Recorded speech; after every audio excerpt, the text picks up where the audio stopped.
lo que crees tú, pero también lo que ellos creen. Y hablábamos lo que decía Isaías 61, ¿se acuerdan? Que el Señor iba a sanar a los quebrantados de corazón, a traer a libertad a los cautivos, ¿sí? Y luego decía una palabra que es hermosa, decía, cuando ya somos restaurados, sanados, siempre hay un propósito, hay un porqué. Y decía, para reedificar las ciudades antiguas. Y decía una frase, las ruinas de muchas generaciones. Y decíamos, ¿qué son las ruinas de muchas generaciones? Las ruinas de muchas generaciones son en gran medida nuestros recuerdos, nuestras memorias. Entonces no me va a dejar mentir que usted se sienta a la mesa, ¿sí? Pasaba mucho con mis primos y mi hermano. Ellos, después de largos años de no verse, se volvían a juntar y empezaban a contar anécdotas, ¿sí? ¿Te acuerdas? Cuando esto, y era reír y reír de anécdotas graciosas que ellos contaban, ¿sí? ¿Por qué? Porque empezamos a hablar de nuestros recuerdos, de nuestras memorias. Te sientas a hablar con tu papá y tu papá te empieza a contar su historia. No, es que mira, cuando yo era chico, esto. Te sientas a platicar con el abuelo y el abuelo te cuenta las historias. Y llega un punto en el que empezamos a envejecer y luego contamos la historia y la repetimos y la repetimos. A mí ya me pasa, y eso que no estoy tan viejito. Pero empiezas a repetir y el abuelo te empieza a contar la misma historia, la historia que tú ya te sabes muchas veces, ¿sí? Y esas memorias, en gran medida, eso es a lo que se refiere la palabra cuando habla de las ruinas de muchas generaciones. Restaurarán. Hablábamos de esta palabra, ¿qué es restaurar? Es devolver el propósito. Imagínense, hace tiempo nosotros compramos un botecito así como este de aceite, muy bonito. Recién lo trajimos y la hermana que estaba haciendo el aseo movió algo y se le cayó y se quebró y se hizo pedazos. Entonces, el recipiente ya no funcionaba, ya no servía, había perdido propósito. Si lo hubiéramos querido restaurar, ¿qué hubiéramos hecho? Hubiéramos tomado todos los pedacitos, le hubiéramos pegado, ¿para qué? Para devolverle propósito. Entonces, cuando se refiere la restauración, se refiere a eso, a devolver propósito. ¿Por qué nosotros estamos hablando de esto? Porque mire, Cristo nos sana. ¿Cuántos Dios nos ha sanado? Nos sigue sanando, ¿sí? Pero hay una cosa que queda al aire. ¿Qué hacemos con nuestros recuerdos? ¿Qué hacemos con nuestra memoria? Yo les explicaba y les decía que el cerebro está diseñado para que sobrevivamos, ¿sí? Y les decía, el cerebro se enfoca en los malos recuerdos. Vas a una colonia fea donde te van a robar y a la siguiente vez que te van a mandar, el cerebro te dice, hey, ahí roban, ¿sí? Y a lo mejor ahí había una muchacha bien bonita, pero el cerebro no te recuerda eso, te recuerda que ahí roban, porque nuestro cerebro está diseñado para que sobrevivamos, para la supervivencia. Entonces magnifica todos nuestros recuerdos malos, ¿sí? Y si tuviste un mal padre o una mala madre, ¿qué va a recordar tu cerebro? Todo lo malo. Lo vas a recordar y lo vas a evocar y lo vas a traer a la cabeza una y otra vez, ¿sí? Porque el cerebro está diseñado para eso. Ahora, nosotros tenemos muchas historias que nos contaron, cosas que vivimos, y el Señor empieza a sanar nuestro corazón. Pero ¿qué hacemos con las historias? ¿Qué hacemos con los recuerdos, con las memorias? Y entonces yo les hablaba de Jeremías 1, ¿se acuerdan de Jeremías 1? Cuando Dios llama a Jeremías y le da una palabra y le dice, antes que nacieses, te escogí, te santifiqué y te di por profeta a las naciones. ¿Sí? ¿Se acuerdan?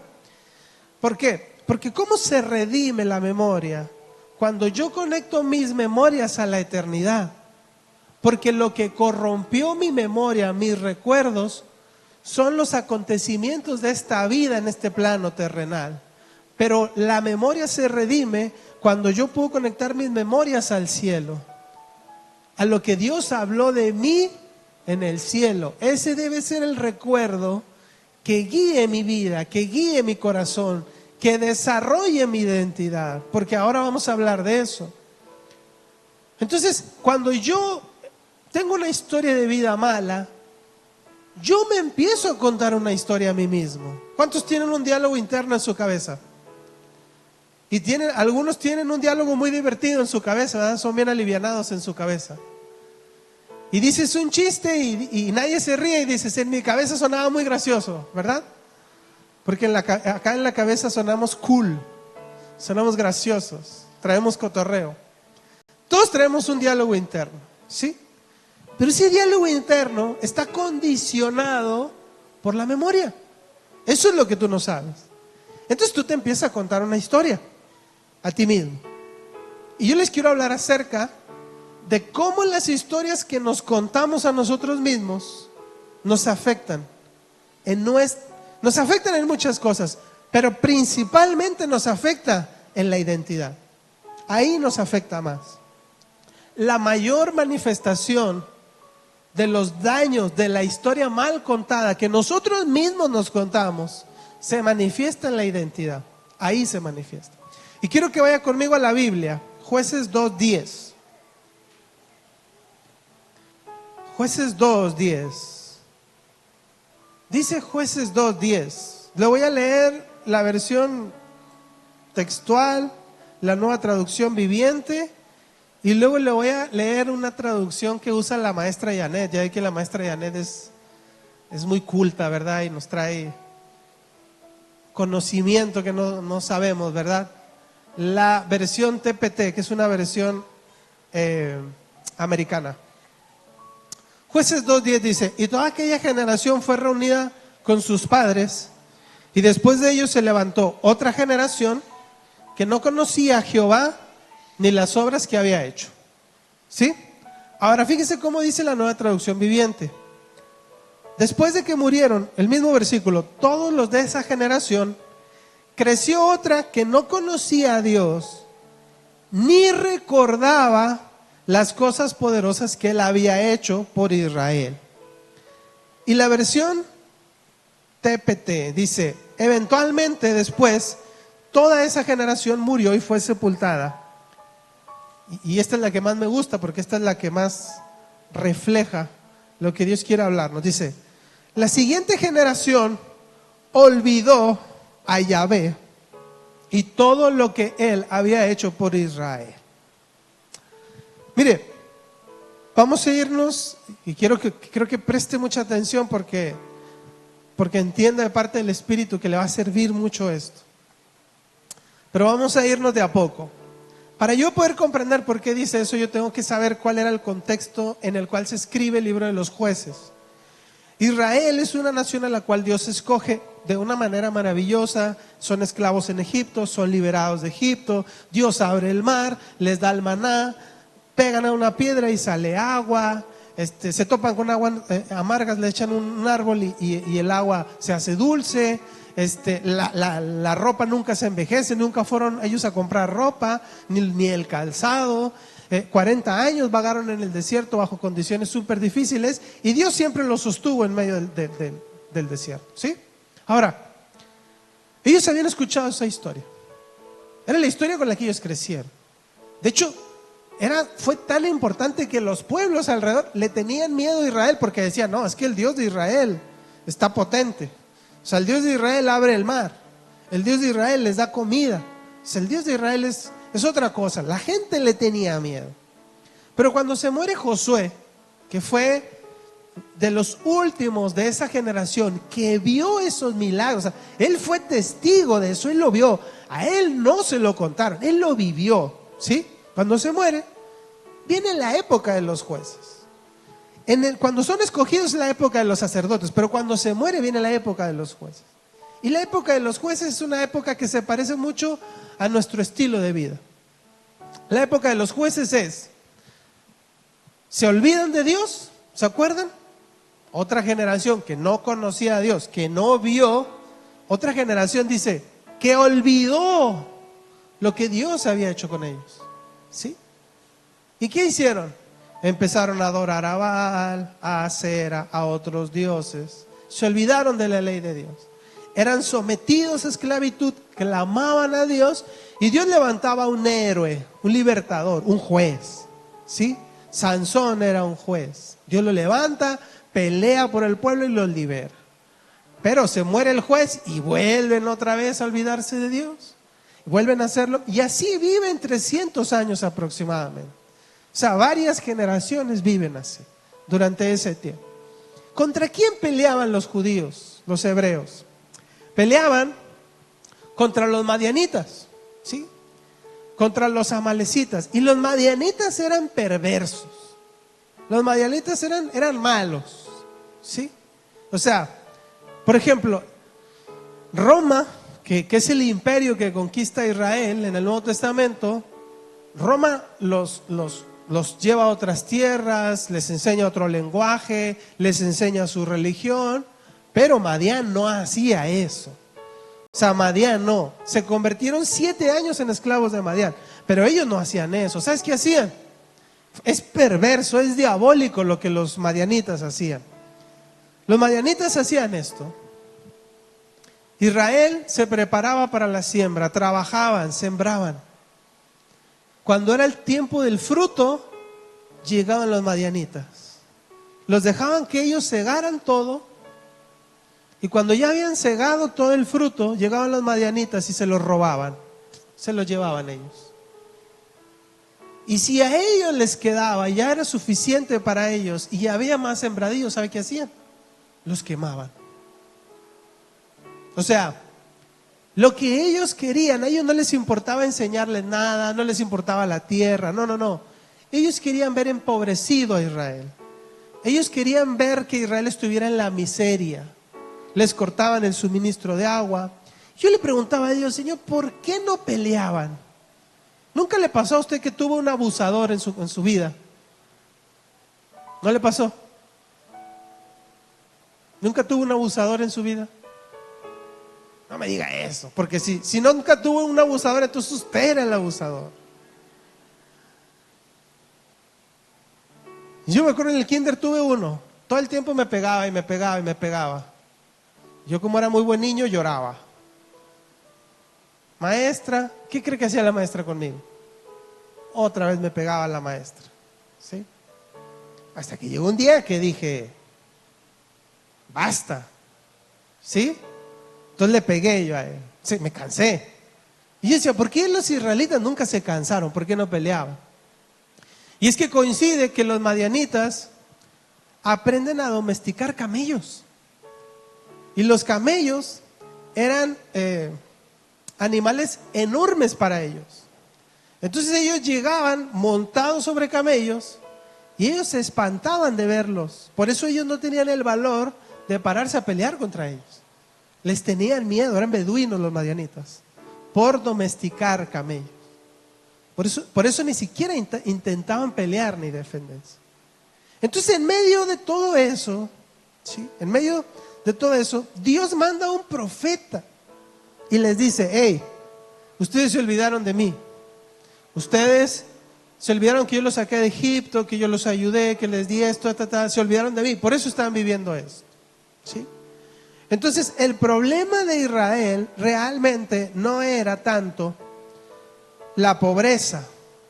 El problema de Israel era espiritual. Por eso Dios, antes de levantar a un juez, manda a un profeta, porque el verdadero problema era espiritual, ¿sí? Ahora, ellos adoraban a Baal, a Sera, que según era el dios de la prosperidad. Por eso lo adoraban, porque querían tener dinero, ¿sí? Y vivían en la miseria. No tenían que comer. Era irónico y seguían olvidándose de Dios. Entonces en el capítulo 6, en el verso 13, Dios llama a Gedeón, ¿sí? Dios llama a Gedeón. Y quiero leérselo. Capítulo 6, verso 13 dice, pero Gedeón contestó, Señor mío, si Jehová está con nosotros, ¿cómo es que nos ha sobrevenido todo esto? ¿En dónde están todas sus maravillas que nuestros padres nos relataron diciendo, Yahvé nos hizo subir de Egipto, pero ahora Yahvé nos ha desechado y nos ha entregado en mano de Madián? En otras versiones dice, como esclavos. O sea, Gedeón había escuchado que Dios había sacado a Israel con mano fuerte. Gedeón lo había oído. O sea, no era algo que nunca había escuchado Gedeón. Gedeón lo había. Pero ¿sabe qué pasaba? Que eso que le habían contado no parecían recuerdos, parecían leyendas. Como una historia que pasó hace mucho tiempo, pero que realmente yo hoy, mi realidad, no lo veo. ¿Qué es lo que yo veo? Yo veo que soy esclavo, que no como, veo que no tengo cómo pelear contra los madianitas. Eso es lo que yo veo. No alcanzo a dimensionar a ese Dios que me contaron, que me sacó de Israel, que abrió de Egipto, que abrió el Mar Rojo. No lo veo yo no lo veo, no lo entiendo porque no lo veo. Por eso, aquí es donde yo quiero llevarlo. ¿Qué historia se contaba a sí mismo Gedeón? Porque a él le habían hablado de ese Dios. Pero ¿cuál era la historia que él se contaba? La historia que él se contaba era esta, porque lo dice: Jehová nos dejó. Porque le dice, si Jehová está con nosotros, ¿por qué nos pasa todo esto? Es la historia que se contaba. Jehová nos dejó. ¿Qué más dice? Dios no nos ayuda. O sea, nos abandonó y no nos ha ayudado. No podían comer, no podían guardar, nada. ¿Por qué? Porque llegaban los madianitas y se los robaban, los saqueaban. Y luego después dice otra palabra: Dios nos ha desechado. Qué fuerte que Gedeón se contaba a sí mismo esta historia. Dios nos desechó. O sea, la ley, Moisés le decía: tú eres el pueblo escogido, mi especial tesoro, nación santa, un reino de reyes y sacerdotes. Pero la historia que él se contaba es: Dios nos desechó. Esa es la historia que él se contaba. Ya no somos más su pueblo, ya no somos más su reino, ya no somos ese pueblo al que él va a cuidar, al que él va a bendecir. Ya no somos. Jehová nos desechó. Y después, ¿qué dice? Nos entregó en manos de Madián. Somos esclavos de ellos. Ellos son quienes gobiernan nuestra vida. Es decir, Gedeón, Israel, tenía una manera de vivir en ese tiempo. Fíjese cómo vivían. Llegaba la cosecha y trataban de cuidar lo que podían cosechar y se escondían, vivían en cuevas, se escondían. ¿Sabe dónde estaba Gedeón cuando es llamado por el ángel? Estaba en un lagar. ¿Se acuerdan la historia, la parábola del trigo y la cizaña? El trigo y la cizaña son dos frutos de la tierra que parecen la misma cosa, son muy parecidos, pero el trigo pesa y la cizaña no. Entonces, ¿qué es lo que hacían los agricultores? Permitían que creciera junto todo, y cuando era el tiempo de la cosecha, cosechaban todo, se iban a un lugar alto y agarraban puños y los movían en el aire. ¿Qué creen que pasaba? Que la cizaña, como no tenía peso, volaba. El aire volaba, por eso buscaban lugares altos, donde hubiera aire. ¿Qué era el lagar? El lagar era lo opuesto. El lagar era un pozo donde molían uvas para hacer vino. Gedeón estaba trillando, estaba haciendo eso en un lagar. No había aire. ¿Por qué hacía eso? Porque tenía miedo. Estaba escondido, no quería guardar algo para comer. Los judíos, esa era la vida de ellos. Israel vivía bajo la condición del miedo. Ese era el estilo de vida que ellos tenían. Vivían gobernados por el miedo. Entonces Dios quería hacer algo con Israel, ¿sí? Y escoge a uno, a Gedeón. Pero escuche cómo escoge a Gedeón. Yo quiero que usted este va a ser el centro de todo lo que vamos a hablar este mediodía. ¿Qué es lo que le dice? Verso 12. Jueces 6, capítulo 6, verso 12. ¿Qué es lo que le dice? Se le apareció el ángel de Jehová y le dijo, fíjese lo que le dijo: Jehová es contigo, varón esforzado y valiente. O sea, Gedeón está metido en una cueva asustado, ¿sí?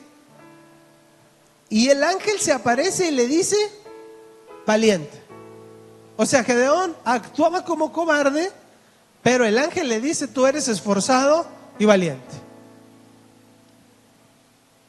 ¿Por qué hace eso? Porque incluso cuando Gedeón le responde, le dice, yo soy de las familias más pequeñas de Israel, de la casa de Benjamín.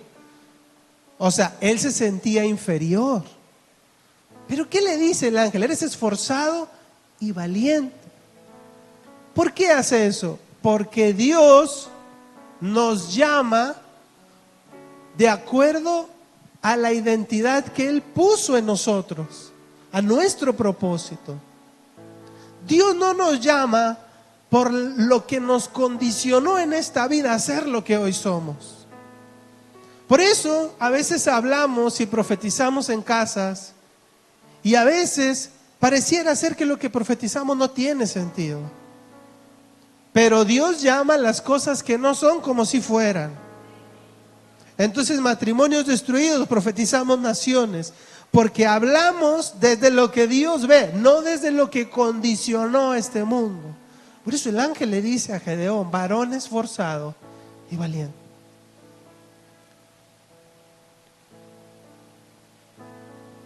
Y entonces, él tiene una memoria, Gedeón tiene una memoria heredada. Y ahí comienza una lucha. Dios iba a liberar a Israel, pero el primero que tenía que ser libre era Gedeón. Ese era el primero que tenía que ser libre.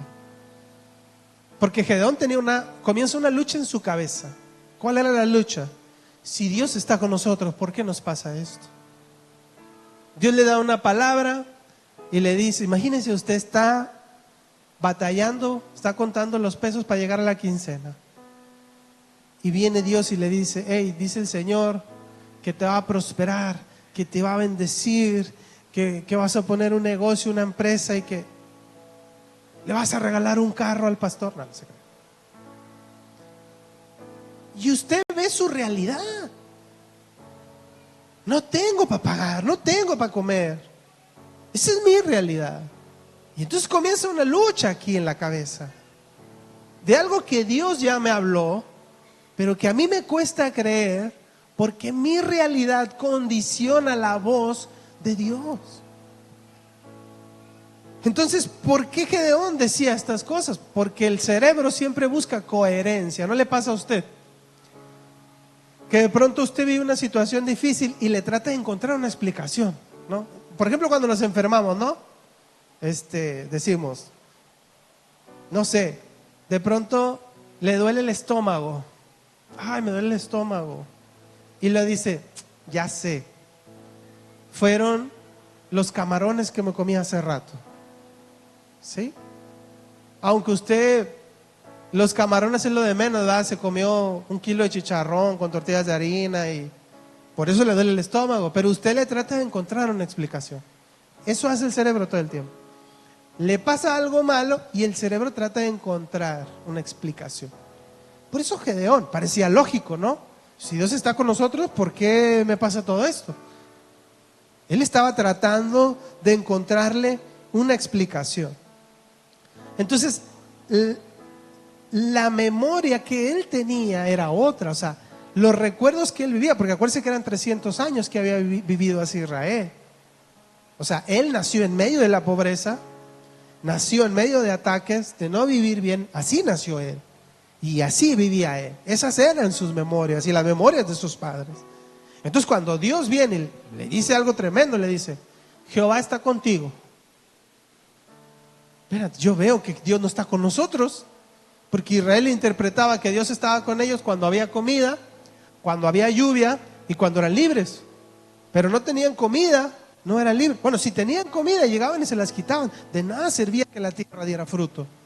De nada servía. Pero ¿qué pasaba? Que él interpretaba que Dios no estaba con ellos. Entonces el ángel, ¿qué hace primero? El ángel está tratando de confrontar algo. ¿Qué está confrontando? Primero trata con él. Confronta sus palabras. Él dice, Dios nos ha abandonado, Dios no está con nosotros. Pero el ángel viene y le dice, Jehová está contigo. No le dice, Jehová está con el pueblo. Le dice, está contigo. Eso es lo que le dice. ¿Qué hace Dios cuando quiere hacer algo con nosotros? Primero confronta nuestra narrativa interna. Dios no comienza una obra si primero no modifica la historia que nosotros nos contamos a nosotros mismos. ¿Sabe por qué? Porque yo puedo ver el milagro más grande, ¿sí? Pero si en mi cabeza yo no me cuento otra historia, de nada va a servir. De nada va a servir. Entonces, ¿qué hace Dios? Dios confronta mis palabras, la historia que yo me cuento. Él se contaba, no, Dios ya nos abandonó, Dios ya no está con nosotros. El ángel viene y le dice, Jehová está contigo. Eso es lo primero que le dice. Porque la narrativa interna, lo que yo me cuento a mí mismo, condiciona mi identidad. Entonces, si yo me estoy contando la historia de que yo soy débil, ¿sí? Yo soy débil. Eso que yo me cuento a mí mismo, poco a poco, se va convirtiendo en una creencia. Carga eso. No, es que no puedo porque yo soy débil. Fracasas una vez. Fracasas 2 veces porque las creencias se consolidan con experiencias repetidas. Fracasas 3 veces y te empiezas a decir a ti mismo, porque nosotros somos los peores jueces de nosotros mismos. No, yo soy un fracasado. Y esa historia que tú te cuentas a ti mismo se llega a convertir en una creencia. Y esa creencia se vuelve parte de tu identidad. ¿Y sabes qué pasa? Que tú empiezas a tomar decisiones en función de lo que tú crees que eres. Pon un negocio. No, porque yo soy un fracasado. Yo no puedo poner negocios. Yo tengo que ser un obrero, porque eso es lo que yo puedo hacer. Y mi narrativa interna me confronta. Entonces Dios quiere hacer algo contigo. Y por más que Dios haga un milagro en tu vida, que te dé una empresa, lo que quieras, no va a funcionar. Pero no va a funcionar porque la historia que tú te cuentas es la equivocada. Entonces el ángel confronta su narrativa, confronta la historia que él se contaba a sí mismo primero. Jehová está contigo. Él era un cobarde metido dentro de un lagar. Ese era Gedeón. Ese era Gedeón. Pero ¿qué le dice Dios? Varón esforzado y valiente. Él era un cobarde. Tenía miedo. Pero ¿sabe qué pasa? Dios le dice, eres esforzado y valiente. Entonces imagínense que Dios le dice, no hablo de nadie, amados. Lo que voy a decir somos todos. Llegas aquí derrotado, con tu familia rota, y de repente se para el hermano Pedro y te da una palabra y te dice el Señor que muchas familias te van a ver a ti como ejemplo y tú vas a ministrar a esas familias. Y tú dices, pero ¿de qué me está hablando? ¿De qué me está hablando si estoy a punto de divorciarme? ¿Cómo voy a ayudar yo a otros si yo no puedo conmigo mismo? Porque Dios confronta la historia que tú te cuentas a ti mismo. Primero tú tienes que ser libre. Antes de libertar a tu familia y a los que te siguen, tú tienes que ser libre. Por eso Dios nos trae palabras, por eso dice la Biblia, porque los pensamientos que yo tengo acerca de ti son mucho más altos que los tuyos. Yo tengo pensamientos de bien y no de mal. Claro, Dios los tiene, pero tú no los tienes. Ese es el problema, que tú tienes pensamientos de mal. No, el país está horrible. Sí, sí está horrible. Siempre ha estado. Pero Dios tiene pensamientos de bien. No, es que yo no puedo salirme. Miren, hay algo que yo he aprendido en la música. Para aprender música se requiere cierto grado de inteligencia, porque hay cierta teoría que tiene que ver con las matemáticas, se requiere cierto grado de inteligencia. Pero en la música llega más lejos quien tiene disciplina, voluntad, que talento. Conozco mucha gente talentosa que no hizo nada, pero la gente que tiene voluntad ha hecho mucho. Y en la vida es igual. Hay gente súper inteligente que tú le dices, hey, es que tú eres bien inteligente, tú te puedes salir del trabajo, poner una empresa rápido, porque eres muy inteligente. Sí, claro, pero la historia que se cuenta a sí mismo dice, yo no puedo, porque yo necesito esto y esto y esto. Esto me da a mí seguridad. Entonces, toda la inteligencia y la capacidad que tengas no sirve de nada, porque no tienes voluntad, porque la historia que tú te cuentas, que tú te crees, es la equivocada. No sirve de nada. Los recursos que tú tienes, lo que Dios te ha dado, no sirven de nada, porque te cuentan la historia equivocada. Has dejado que las circunstancias condicionen tu vida, condicionen quién eres y se manifiesten en tu identidad. Entonces, el ángel nunca le dice a Gedeón, ¿usted cree que el ángel no le puede, hey, yo voy a vencer a los madianitas? Yo voy a vencer a los madianitas, ahorita. Va a mandar un ángel y lo va a matar a todos. Pero de nada servía eso si Gedeón no lo creía. Entonces, no cambian los acontecimientos, cambia su realidad interna. Eso es lo que hace. Dios confronta primero nuestro diálogo, nuestra narrativa, quienes somos. Eso hace Dios primero. Está científicamente comprobado que la manera en cómo nos hablamos a nosotros mismos afecta nuestro desenvolvimiento. Entonces, por ejemplo, hoy, no sé si a usted le ha tocado escuchar, ¿no? En esos reels, porque ahorita ya hay muchos reels, ¿no?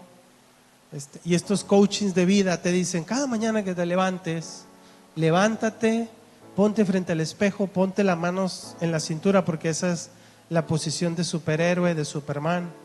Sí, levanta el pecho y di, soy hermosa, soy exitosa, soy poderosa. Ahora, ¿funciona? Sí funciona. ¿Sabe por qué? Hay magia. No.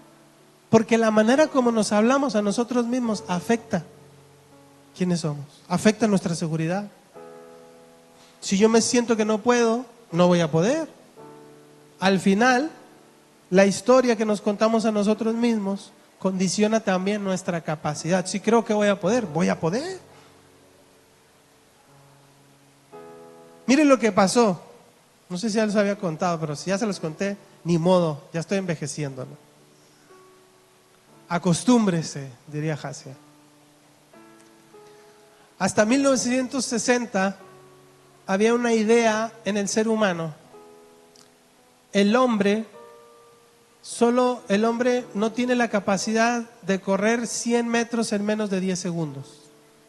No puede. ¿Sí? ¿Sabe cuándo cambió eso? Cuando hubo uno que lo superó. Entonces los demás empezaron a creer que sí se podía. Y empezaron a bajarle y bajarle y bajarle. Y ese récord lo han roto más de 20 o 30 veces de correr 100 metros. Entonces sí afecta como nos contamos. Tenemos límites, por supuesto, claro, pero afecta, merma nuestra capacidad, merma lo que Dios quiere hacer con nosotros y la voz que nosotros escuchamos. Entonces nosotros todo el tiempo escuchamos dos voces, todo el tiempo, a Dios y a las tinieblas. Las tinieblas te dicen, tú no eres nadie, tú no sirves, tú eres un fracasado, tú eres un huérfano, Y Dios te dice: yo soy tu padre, tú eres mi hijo, en mí tienes propósito, eres escogido. Es tu decisión a quién vas a escuchar. Tú decides qué historia te quieres contar a ti mismo. ¿Sabe qué hizo Gedeón? Peleó contra 10,000 con 300. Ese cobarde que estaba metido en una cueva peleó contra 10,000 con 300. ¿Sabe por qué? Porque primero creyó que podía. Cambió la historia que se contó a sí mismo. No porque él pudiera, sino porque había un Dios que tenía poder para liberarlo, del cual ellos ya se habían olvidado. ¿Se acuerda?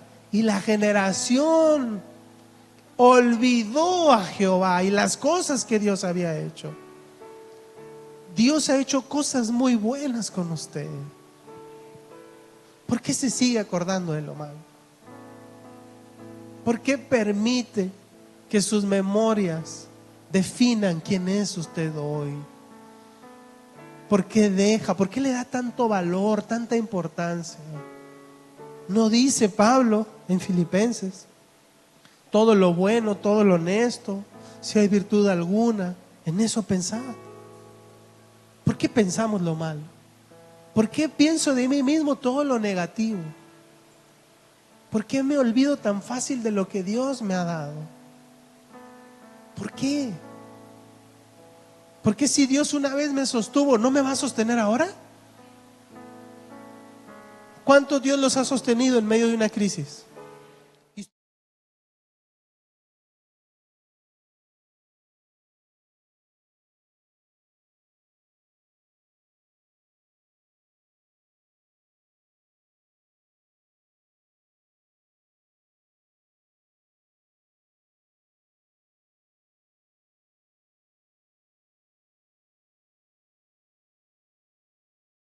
Acordaron de la multitud de tus misericordias, sino que se rebelaron junto al mar, en el Mar Rojo. La Nueva Versión Internacional del mismo Salmo dice: cuando nuestros antepasados estaban en Egipto, no tomaron en cuenta tus maravillas. Y fíjese lo que dice, esta versión me gusta mucho, dice: no recordaron la inmensidad de tu gran amor y se rebelaron junto a el Mar Rojo. ¿Sabe qué pasa cuando usted olvida? El olvido trae rebelión. Si usted olvida, usted se va a rebelar. Rebelarse no es desobedecer. Rebelarse es cuando usted sabe, porque ya le dijeron que hay algo que no debe hacer y usted lo hace. Eso es rebelión. Dios te dice: es por aquí. Te manda al pastor, al profeta, a tu padre, a tu madre, a todas tus autoridades: es por aquí. Y tú dices: no, yo me quiero ir por acá. Eso es rebeldía. Eso es rebelión. Cuando tú dejas que lo que Dios hizo contigo se olvide, trae rebelión a tu vida. Ahora, Proverbios 3:1: hijo mío, no olvides mis enseñanzas, y tu corazón guarde mis mandamientos. La nueva traducción viviente: hijo mío, nunca olvides las cosas que te he enseñado. Guarda mis mandatos en tu corazón. Es muy fácil olvidar lo que Dios nos habla. Es muy fácil olvidar. Es muy fácil olvidar las enseñanzas que te dieron tus padres, lo que aprendiste en la iglesia. Es muy fácil. Yo les he dicho a los adolescentes de esta casa que no tengan novio. Les he dicho: tengan novio cuando se quieran casar. ¿Por qué? Porque el adolescente olvida rápido. No controla sus emociones. Si nosotros que somos adultos no las controlamos, cuanto más un adolescente. Es decir, no tiene la capacidad. Es eso. No, es que este es muy religioso, muy exagerado. No, es que yo quiero cuidarte nada más. O sea, yo te explico que no tienes la capacidad para tener novio. Cuando crezcas, cuando seas maduro, cuando sepas, lo que significa vivir una consecuencia grave como un embarazo no deseado, una enfermedad venérea, ahí, entonces sí cásate, ten novio.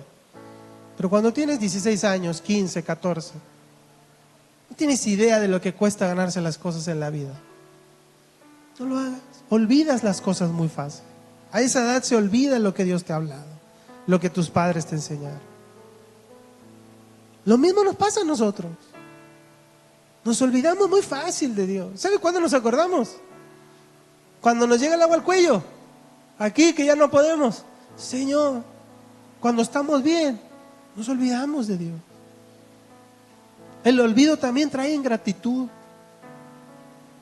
Pero cuando nos recordamos, agradecemos lo que Dios nos ha dado. ¿Y sabe qué pasa? Cuando yo no olvido, yo no dejo de contar la historia de lo que Dios hizo conmigo. ¿Qué historia le quiero contar yo a usted de mi vida? ¿Que viví una infancia tormentosa? No, yo le quiero contar que Dios me sacó de la depresión. Eso le quiero contar. Que Dios fue padre para mí, que me sanó de mis heridas, del abandono que yo viví. Esa es la historia que yo le quiero contar. Porque yo no voy a permitir que lo que viví en la infancia condicione quién soy hoy. No lo voy a permitir. Porque Dios cambia la historia que nosotros nos contamos. Póngase de pie.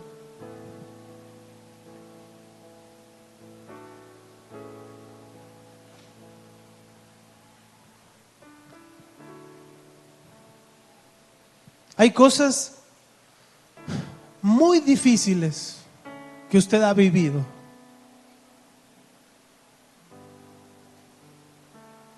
Enfermedades emocionales que usted ha vivido. Pérdidas. Ansiedad. Depresión.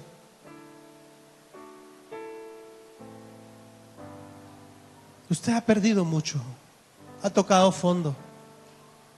Muchos de los que estamos aquí sabemos lo que es tocar fondo. Decir, ya no tengo nada. Ya se acabó todo. Nosotros sabemos eso. ¿Y sabe qué pasa? Nos empezamos a contar la historia equivocada. Dios quiere redimir tus memorias. Porque eso no es lo que tú eres. ¿Sabes qué eres? Eres un varón esforzado y valiente. Eso eres. Dios está contigo. Eso es lo que está pasando. Y hay memorias que están en tu vida que te están atormentando, que no te dejan seguir adelante, que tú quieres pero no puedes. ¿Sabes por qué?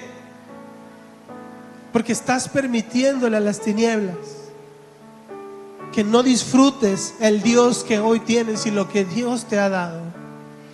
La realidad de Gedeón era una. Vivía en pobreza y el ángel no le dice que va a cambiar eso. El ángel le habla de lo que él pensaba por dentro. Dios los ama tanto a iglesia. Tanto. Que no solo se preocupa por su alma, sino que aún quiere redimir sus recuerdos.